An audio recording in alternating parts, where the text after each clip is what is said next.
Hello and welcome to EGX Digital 2020. My name is Matt Morley. This is going to be a series of chats and an exploration into the importance of esports in education. Esports, if you're watching this, you probably already know what that means, whether that be from a casual perspective of playing against, whether that be friends or people you don't even know, or playing with friends, to doing it competitively, whether as a solo player or doing it with your team. Esports as an industry is absolutely huge and booming and growing exponentially as time goes on. Obviously, the money involved with it is phenomenal, whether that be through sponsorship or prize money, $3 million being given out for winners of Fortnite World Cups. And obviously that's internationally, but it applies to the UK as well. Only last year we had someone come second place and become a millionaire because of how well he and his teammate did in Fortnite. It's not necessarily the most obvious or easiest industry to get into, and as such people don't necessarily always know where to go or what's involved. Esports is phenomenal. It's so much more than just the gaming. You've got all of the events, you've got the team management, you've got sponsorship, you've got the marketing. But where can you go to find out about that? Fortunately, it's something that is now being recognised in an educational stance and an educational setup, and there are qualifications that you can do at college and at university that will help you and aid you with getting into that, and as well as developing many other skills as well. So this is going to be, like I say, a series of chats with some of my colleagues and people from outside organisations that are here to help kind of give guidance and give information about the benefits that esports brings to education. Enjoy. So I'm joined by James Fraser-Murison. Thank you very much. You're welcome. And tell me a little bit about yourself, James. So, as I say, my name is James. I'm the Director of Learning here at Queen Mary's College, and I have helped put together the first ever esports BTEC in conjunction with the British Esports Association, and hopefully there's been a nice opportunity to kind of share Queen Mary's journey from start to where we are now. So what inspired you to start that journey?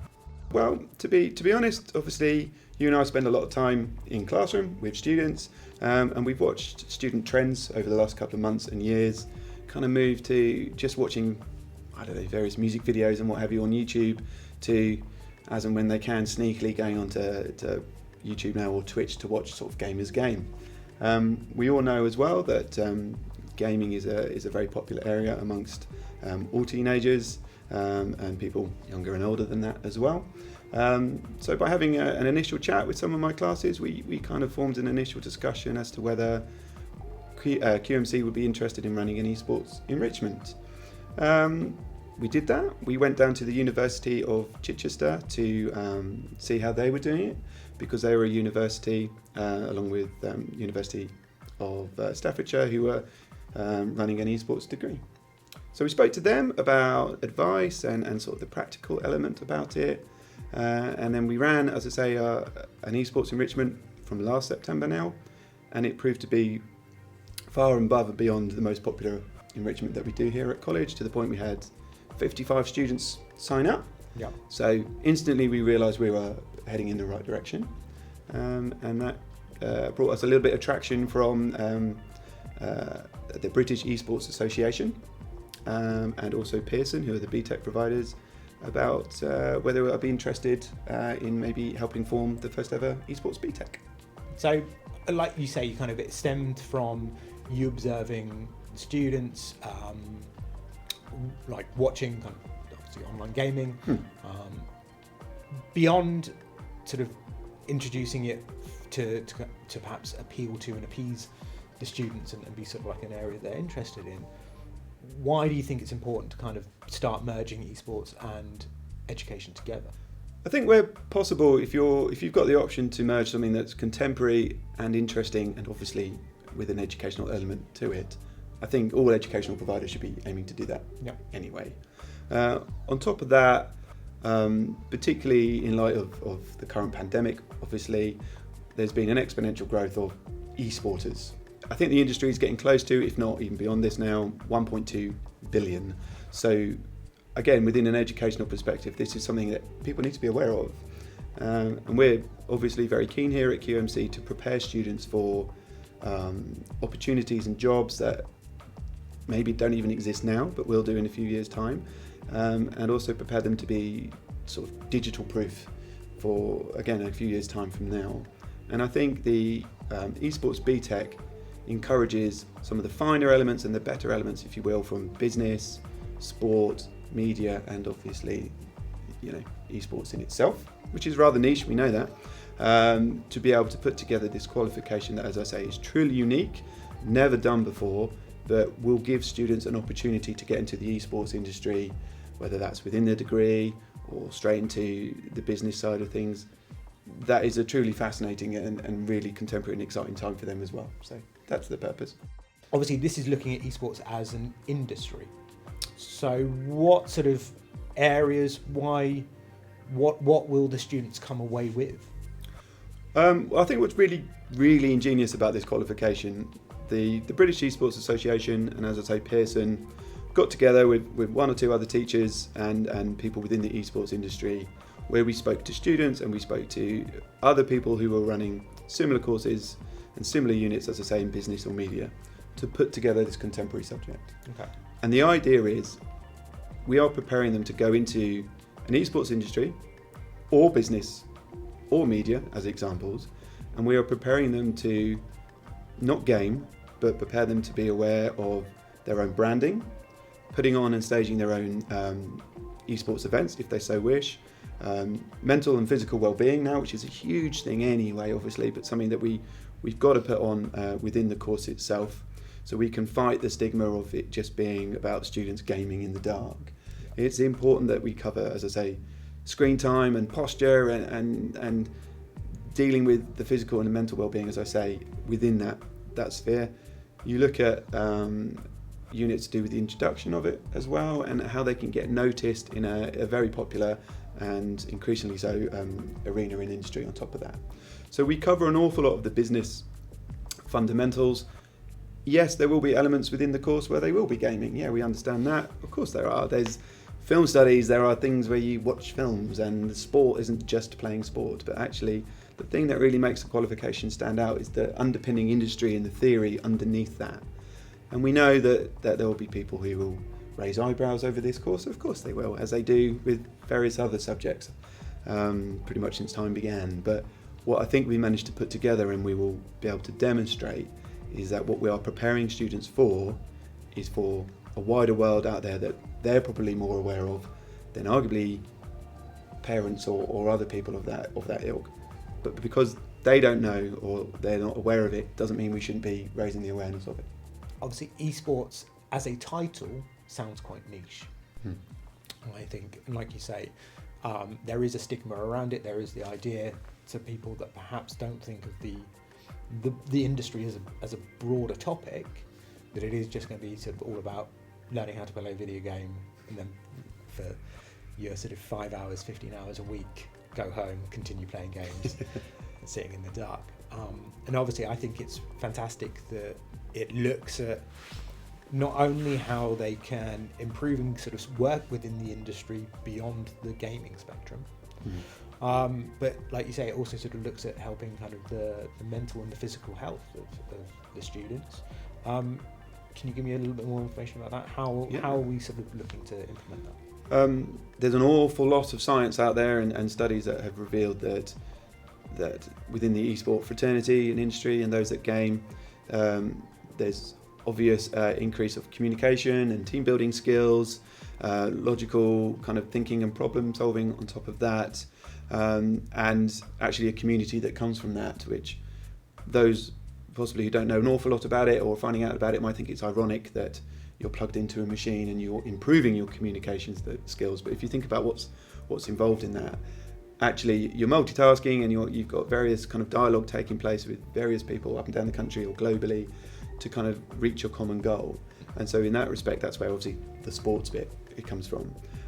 There's quite a huge tie-in these days with STEM subjects as well, because of, again, the process and the logistics that come with that. And I think as the months and the years tick by with this, you're going to see an increase with that as well.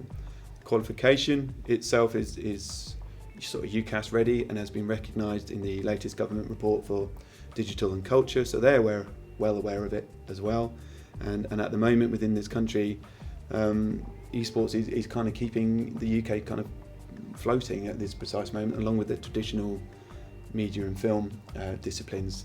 The gaming community, as I say, in the UK is huge and is proving to be incredibly popular, with great dividends about the financial implications of, as I say, keeping the businesses and industries going, which is why it's important to recognise these things.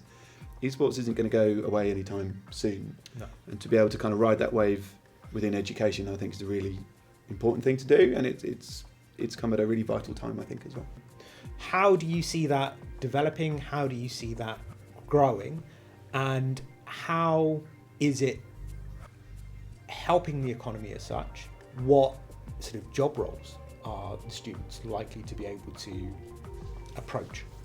We're very fortunate here at Queen Mary's College that this has taken a lot of months in the making to kind of get us this far. But in doing so, we've managed to secure some really good partnerships and sponsorships with HyperX, Belong Arenas, a company called Seed Learning, and HP as examples. And the fact that all of those people are on board, that shows, as I say, that we're heading in the right direction. In terms of what we're preparing students for, there's new job titles and roles with things like shoutcasting. And for those who don't know what that is in essence sort of presenting and commentating on gameplay. And that is a huge industry, and the very best people who do that have got followers in the millions and are in huge demand because it's a skill and a talent that they have.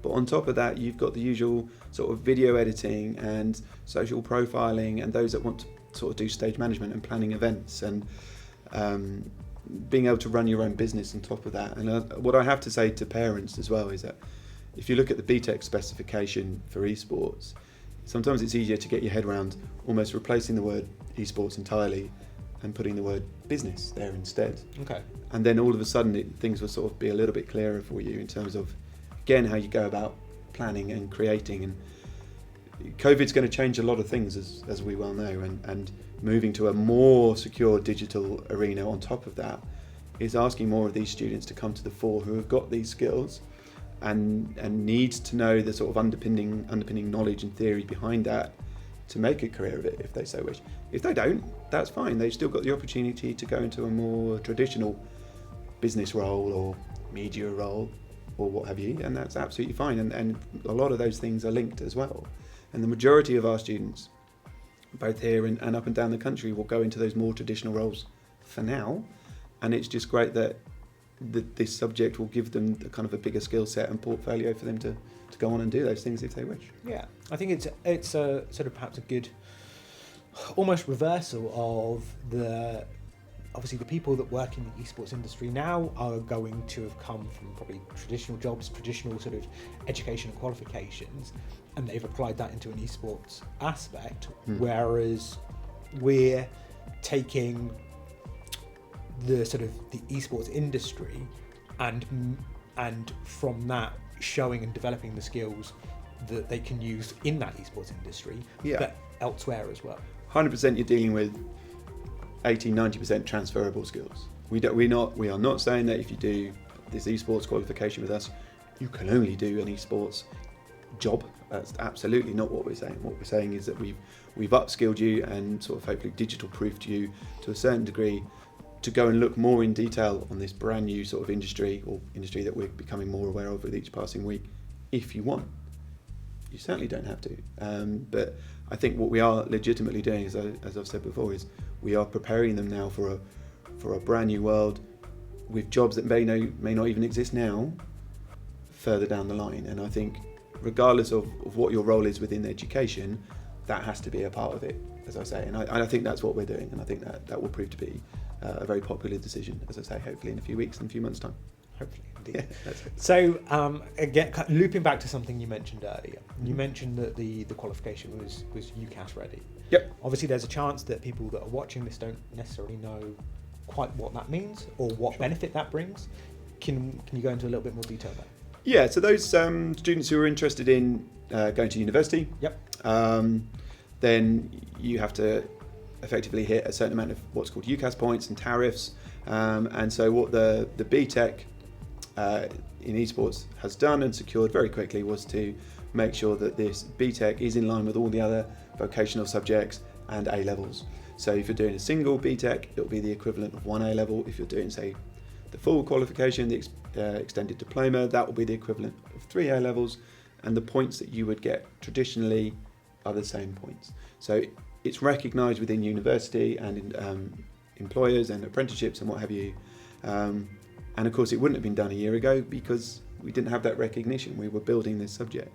So again, as I say, the fact that it's recognised at university, the fact that there's degrees out there, the fact that, as I say, the government is pushing this heavily, shows that we are in the right place to be pushing this. We're heading in the right direction, and it's important that we got the right support in place on top of that as well. And it will be laughed at, I understand that, by certain people, but it's probably the people in the nicest possible way who haven't done their own research on it yet, or will dismiss it outright. And I think once they kind of look at it clearly, that they'll see that there's a lot of weight behind this.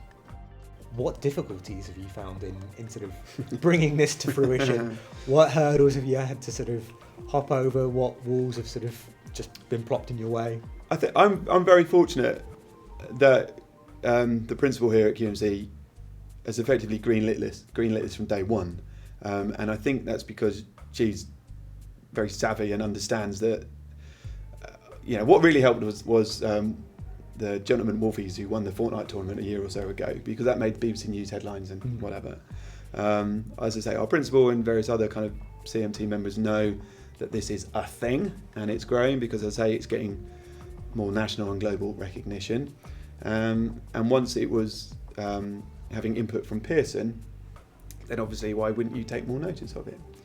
We've had 6-7 months of 50-60 students trial it, inverted commas, with the enrichment. So again, that's kind of added to it. The biggest hurdle at the moment, I would say, and not at all unsurprisingly, is parents. Because as someone who sort of stopped teaching English to teach media a long time ago, I spent a lot of my time at parents' evening going, this is why media is important, this is why film's important, and obviously now I'm spending a little bit more time going, this is why esports is important. And I think it's once you have those sensible conversations, then I think you can logically see where the potential is for this further down the line. Equally, I understand that parents don't always have the time to look at these things, and they are worried that their son or daughter spends 10 hours at home doing it, and they're going to come to college and spend another 5 hours, 10 hours, 15 hours a week gaming. And obviously, it's our job to dispel that. As I say, fortunate to have some really good sponsors and partners on board, but it's very difficult to get any type of money anywhere within education.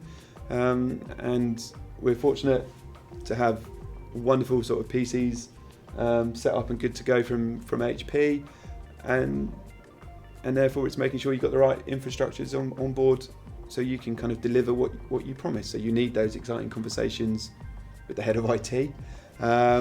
Thankfully, he was on board as well, which always helps. So I think it's keeping the dialogue open and the communication open with both parents and the powers that be.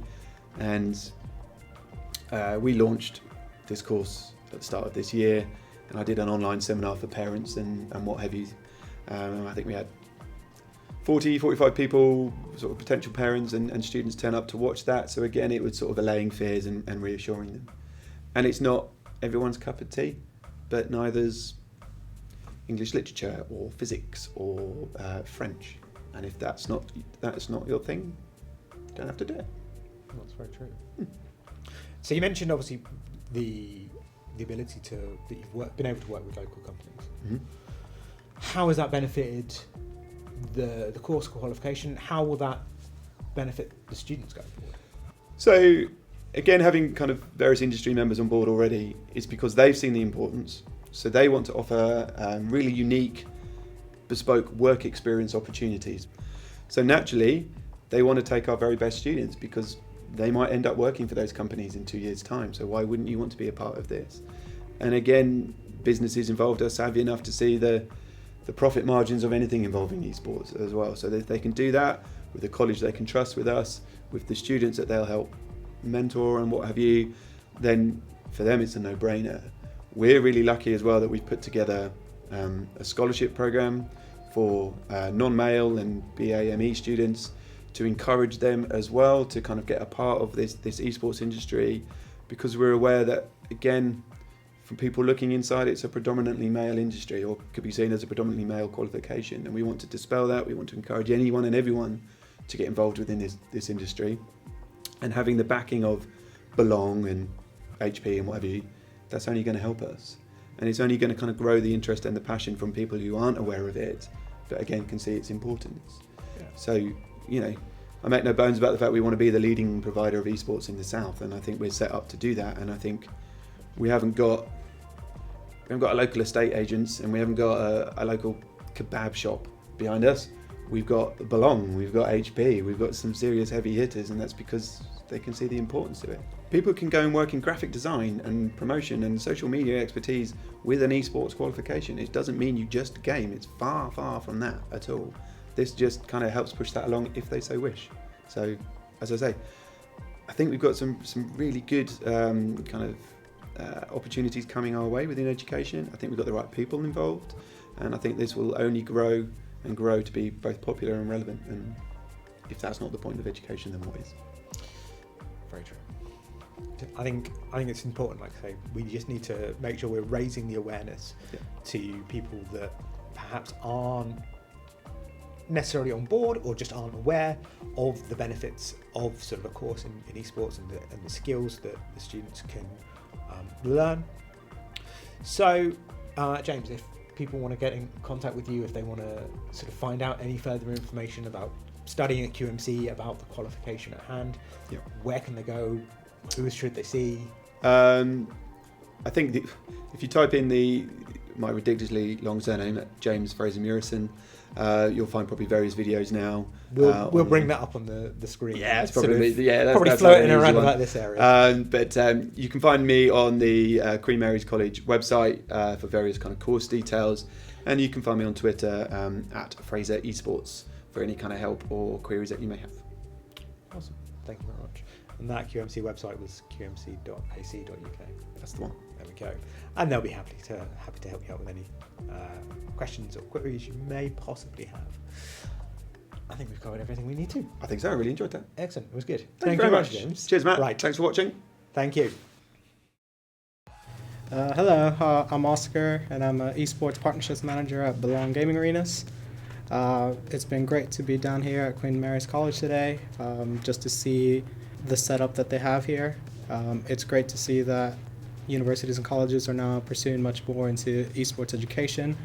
When you can have a BTech degree here, you open up the talent pool of people that the esports industry can choose from, and it's obviously good to showcase that there's many pathways to esports, and it's not just about playing games every day. And we want to get rid of the stigma around the typical gamer, and that there's much more to it than just playing all night. And now to talk about the esports qualification from a slightly different perspective, we have Natasha. Hello. Hello, Tash. Thanks for joining me. You're welcome. Here in our esports room. No problem. So, tell me a bit about yourself. So I'm Tash. Excellent. Obviously, I teach media. Yeah. And now I'm going to be embarking upon esports BTech. Fabulous. From the board. Thank you. I've studied media almost the whole of my life. I studied at university, did film studies, all of that kind of stuff. Always been quite interested in it. Okay. From both a teacher perspective and a student perspective. Yeah. So, what's led you to the esports qualification, to be an esports teacher? Well, first of all, I was actually going to stray away from it because I was very sceptical at first about the term esports. Can I ask why? Just more because the term esports was so new. I think the definition of it was skewed a little bit.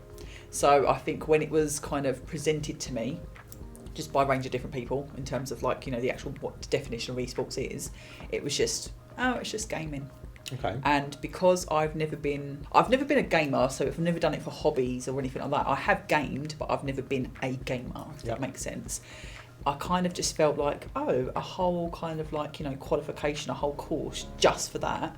How, what exactly is it going to entail? And I wasn't really too sure about it. But then, so, when I've learned a little bit more, obviously done a little bit more research, had more conversations, spoken to more organisations, etc., etc., you kind of see there's actually it's a really huge industry, and it slots almost right into the middle of a media studies qualification for starters, Yeah. which is why it can also have its own kind of course, which is why we do have the own course. And, there's a lot more kind of like, there's a lot more angles to it. There's a lot more perspectives. There's a lot more meat, if you like, to just the gaming. One way to describe it. Yeah, if you like. It's, there's a lot more substance to it. And that is the bit that started interesting me. And then also, so first of all, there was my skepticism, and then I, wanted to know more. Now that I know more, I'm interested. And then I see there's not a lot of women around. You don't really see a lot of women. You don't really see even a lot of women from the BAME community. Especially, obviously, that's kind of sort of finiting down that kind of... Exactly, and I obviously tick those two boxes, and it's just like, okay, this maybe is something that we can do. And also, having taught media before, quite a lot of times you are starting to get a lot more females who want to game, and they're just not too confident to be involved too much because they feel it's quite male dominated.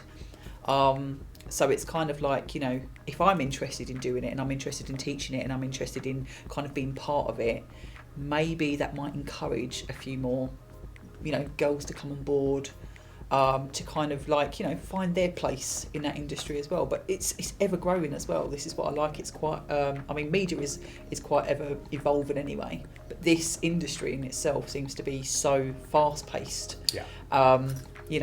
It's amazing actually how much you can do within that industry, and it doesn't matter your skill set. So even if you're not a natural gamer, you can still, progress really well within that industry, which is what I quite like. So if I loop back to kind of something you were saying at the beginning, you're skeptical, you're not necessarily a gamer yourself. I think that's arguably a huge example of why I think the qualification is so important, because it's about learning those skills that aren't necessarily gaming. Yeah. Like that's what the enrichment would be for. So coming along and sort of partaking in the team games. Exactly, yeah. The unit is all about learning the kind of the media aspects and the business skills and those elements, which I think if you can see how that fits into the esports environment without even having to be a gamer, I think you can sort of perhaps be almost like a prime voice for sort of making people realise that it isn't just about the gaming.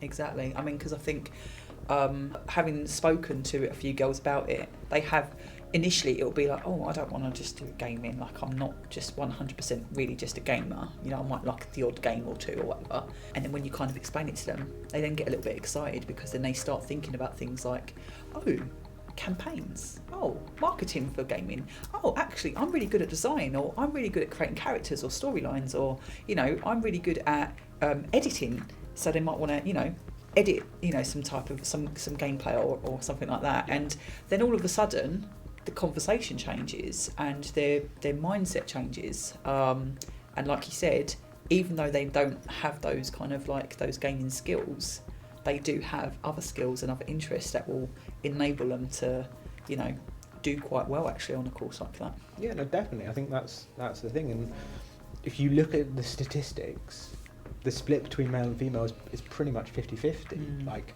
of people that play games claim to be gamers. Yeah. But if you look at the numbers of people that are kind of front and centre, it's not reflective of that. No. And again, like the numbers between sort of white and BAME, it's relatively similar, but again, the faces that you see are not. Yes. And I think, and I appreciate I'm a white male sort of sat here talking about it, so I don't know if hopefully I'm a good voice for what I'm trying to say. I think you need for it to not just be people like me sort of saying it's a good thing and you should be doing it, because you want to encourage anyone and everyone. Exactly. But in general, I mean, it would be nice to see as well up and down the country, like whoever else is running this course, and kind of seeing, are they doing something quite similar?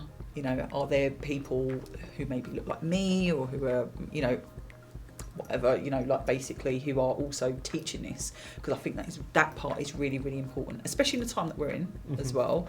The world is changing. People are really kind of like, there's like, things we've got a lot of things with identity and in the country, and I think it's really good that there are people out there who are teaching courses like this, who are representative of almost everybody out there who are not too sure about their own identity. And you can look and you can say, oh, okay, I'm a mixed race girl and I really like gaming. There's a mixed race teacher there who's doing this, or do you know what I mean? That kind of stuff. And I just think it's really important, I think, to kind of push yourself in that type of role. And I'd like to say that I'm one of those people who likes to push myself in that role, which is another reason, obviously, why I'm also wanting to do this course. Because I think you mentioned earlier about raising this type of awareness, and I'm all for raising awareness all the time, and the best platform we have is as a teacher. So, use our skills to the full extent, basically. And I think as a teacher, on a subject that allows for interaction kind of worldwide. And obviously I think the other important thing is, because we've got to be mindful of things like bullying online. Yeah. Unfortunately, like that is still a huge issue. Yes. And it's I don't know if it's necessarily getting any better, and that only comes from typically ignorance. Like there's videos of girl gamers, female gamers getting picked on just because they're girls. Yeah. And the same, and like the racism that sort of shows its face. And again, like these people might not be conscious about it like on a day-to-day basis, but they think they can kind of get into a place where they're not going to be identified, or they're not going to, if they don't see the sort of the spectrum of people as kind of it being like, oh, everyone plays games, people that, whatever your race, whatever your gender, like that shouldn't be something that I use against people that aren't me. Yeah. And I think even if we're in a position where we're just changing the sort of opinions of people, or reinforcing the right sort of approach in the group of students, I think it's really important. Absolutely. And it makes those students feel so comfortable, more confident as well. Yeah. And then obviously if they are faced with that kind of bullying online, because of that confidence, it allows them to kind of confront it in the way that they need to for themselves, so that it doesn't kind of like, have a negative impact on themselves as an e-sporter. Yeah, as well. Yeah. Like these things should never be stuff that kind of hamper someone getting a career, following like a passion. Like we should remove as many of these blocks as possible, rather than sort of put them back in. I think that might be everything we need to go through. Anything else you want to bring to the table? No, just bring on Fall Guys. Yeah, Fall Guys. Hopefully this doesn't now age like milk, and all of a sudden, like 3 months down the line, no one's playing it anymore. But I can't see that being the case because it's phenomenal. No. So, Tash, if people want to find out more about you as a teacher, as an esports teacher, media teacher, have you got any sort of social media handles they can find you at, follow you on? I do. Okay, so at the Media Teacher on Instagram. Perfect. And obviously you'll be able to follow Tash's adventures as a media teacher and an esports teacher. Yeah. Should be able to find my Twitter handle on that as well. Cool. Thank you very much, Tash. And thank you very much for watching, guys. Like I say, my name is Matt Morley. You can find my stuff probably here, maybe. I'll let my technician help sort that out. Otherwise, we've been here at QMC.